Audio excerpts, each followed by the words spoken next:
Welcome back to Invest Global. Today we're discussing why China banned crypto, its effects on the global monetary system, and how you can take advantages of these trends. Now, here in some beautiful island in Greece, honestly, I cannot remember the name, left from Athens, have kind of been just kind of island hopping since then. But this is very, very interesting. I saw this news yesterday, and it's one of these things that, again, has happened so many times. When I was in Turkey for a while, I remember there was all these things going on with the government there. India's banned it, but in all these countries where you see the bans happening, user adoption goes up. Because what you need to understand is this is not something like a website like Facebook or Netflix or these kind of centralized sites. These are decentralized applications that anyone can connect to as long as they have a Web 3.0 wallet. And to generate a Web 3.0 wallet, basically you're using the blockchain technology to create a private address and a public address. That has nothing to do with your physical location, zero to do with that, okay? It's a little bit more complex if you understand cryptography, if you understand how the wallets work and how to generate a new mnemonic and things like this to memorize, to input this. But think about it in this case, okay? So anyone in China right now, if they were storing their wealth in crypto, what they could do is they could memorize their mnemonic. They don't have to bring physical dollars, liras, yuan, whatever it is. They can travel with it. But if they're forced into the digital yuan system, China's central bank digital currency system, hey, they know exactly what you're doing. Your name's tied up with that. Your location's tied up with that. So with crypto, overall, not controlled by governments, you can do it anywhere in the world. Doesn't matter your name, doesn't matter your age, doesn't matter your religion. None of these things matter. Anyone can set it up. It's a truly even playing field. But when you have governments taking this technology and using it in centralized manners just so they can basically practice authoritarianism, it's horrible. It's really terrible, in my personal opinion. And really what we're going to see play out probably over the next 10, 20, 30 years is not black or white, right? So a lot of people have this idea, oh, Bitcoin to $1 million, the dollar dead, right? That's kind of the concept. A lot of people are like, there's no way Bitcoin can get to $1 million. Well, if the dollar dies in that value terms, yes, okay, Bitcoin can be there. But the problem is it's a sliding scale, right? So it's going to oscillate from really a current very, very centralized system with all these central banks, all these giant issues that we see in governments that can crash prices happening, but really a centralized system, and it's going to oscillate towards decentralized, right? So now we have a little entrant of decentralization. So before crypto, really the only decentralized form of storing your wealth was really having kind of physical gold or silver, like hard, precious metal commodities in different vaults, decentralized around the world. And some people still do that. I still do that in a small part. But a lot of people are just pure crypto now because they really understand how the system works. And as I was describing in the beginning with the hardware wallets, knowing your private key and obviously the public key doesn't necessarily matter as much. But as long as you have that private key memorized, knowing the mnemonic, you can access it anywhere in the world. It doesn't matter. So the point here is we're going to see a system play out to where China bans crypto because it's a competitor, right? So if your competitor has all these advantages, literally in every aspect is better than you, in a normal system, in a free market system, you can't just say, oh, we're going to ban them. No, you're going to have to compete with them. So you're going to have to change your own rules. But in this case, we have this kind of, there's a really good book called Sapiens, and he talks about subjective realities, objective realities, and then intersubjective realities. So subjective realities would be like if, we were hanging out together and, I don't know, you have like a 10-year-old son and he came up and he's like, look at my imaginary friend. That's his subjective reality, right? So someone's opinion on something, kind of how they view the world. Objective realities are things like this, the ocean behind me. It doesn't matter if me and you are here. It doesn't matter if you say, hey, that's not an ocean. It doesn't matter if you said, hey, the sun didn't rise today, because it did. That's objectively true. The intersubjective realities are things like money that we've just taken for granted for a very, very long time. And that's where I think there's going to be a lot of changes in the financial system, because it's kind of something that we all collectively just believe in, right? Just because we all believe that this is the way that that value has been transferred, it's in the grand scheme of things in human history, a very, very new thing. So it's really just, I see it as an experiment. We're testing out, okay, what is the best thing for humans to transfer value with, right? So think of money not as in fiat currency terms, but think of more of it as like fuel units, so what can you do in your day-to-day life? Right. So that's kind of how I view it in a way, because I'm always spending in different currencies as I kind of work a lot in emerging markets doing kind of research. And I'm spending in these different currencies. I don't necessarily see it in like US dollar terms. I see as, okay, like how far can it get me? Right. Like how are these fuel units going to work this month or this next year?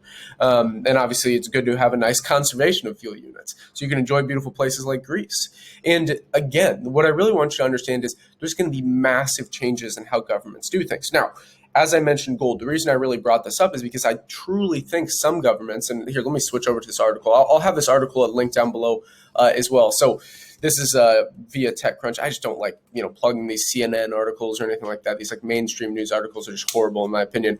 But TechCrunch is okay. But as I was saying, I really think it's going to be an experiment where countries test out different things. You're going to have countries going, okay, currently, in this intersubjective reality where the US dollar is a global reserve currency. I've done a bunch of videos on that kind of when I was in North Macedonia at the beginning of my channel, talking about kind of fundamentals of investing. I'll probably do a bit more of those this winter.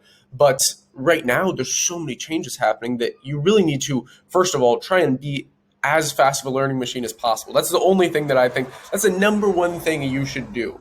If you can do anything, is become a learning machine. I'm not saying focus only in on just learning crypto. Become a learning machine. Be able to learn things quicker because the world changes very, very fast. And as the monetary system changes, if you don't know how our current system works, if you don't know how the real estate system works, if you don't understand the stock market, if you don't understand options, if you don't understand bonds, if you don't understand the 10-year treasury yield, very, very basic investment things, you're going to be lost. I'll be completely honest with you. And you're going to want to understand how these things shift, right? So again, currently there's so many improvements you can make in the financial system. I actually have a video, I think it was posted yesterday with Stephen Ward, talking about changing the financial system, how crypto does this, and kind of how we're both very, very passionate about it. I'm extremely passionate about it, as you can tell. I mean, that's something that I could talk on for a very, very long time. And it's one of these things where you really want to see, okay, where is your angle on it, right? Because just like all the other revolutions in history, the Industrial Revolution, you can even look at the Internet Revolution, right? Ask your parents, or I'm still in my 20s, so depending on how old you are when you're watching this, ask whoever, because I wasn't around when the internet was really kicking off, like in those really early days. Why didn't they take advantage of that trend, right? So now it's a bit more easy to access information. So I don't necessarily blame people, but I think about that. In other, my grandparents, my parents, like, what were you guys doing? Did you not kind of step out of your subjective reality and just go, okay, let's objectively look at this and go, let's try and ride this wave on this narrative, right? Let's try and ride this wave on this trend. And I think the best way of doing that is investing your time first and then your money. And really time and energy and then money, okay? So for this, in my personal opinion, is there's going to be a lot of money made in trading in Forex. I'll be 100% honest with you, because different countries are going to do different things as an experiment with their currency. Because what I see playing out is our current system is just not, it's very centralized. And as it kind of, remember how I said it's an oscillating scale. So you can think about it like a pyramid right now, a centralization. And as this is the most decentralized it can get, we're kind of going to start shifting down. And as more things get decentralized and as more people start using blockchain with these central bank digital currencies, I personally think this will begin and then it'll actually pick up the pace because of something like, let's say we have another sort of pandemic, but instead in this time, how it was spread through the air, it's spread through touch. So all physical currency is done, all digital payments. That's when a lot of these are really going to kick off, in my opinion. Now, it might not happen exactly like that. That's just kind of a thesis, that's just an idea. And I hope that doesn't happen, but I'm saying something like that can happen. And when that happens, just think about it. Online payments are way easier. In any place where you go to the grocery store, like here's a bottle of water I got in Greece. You go to the grocery store, you go to, like I got this from a little kiosk place on this island.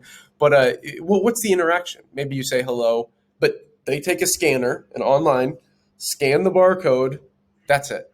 A machine can do that much easier.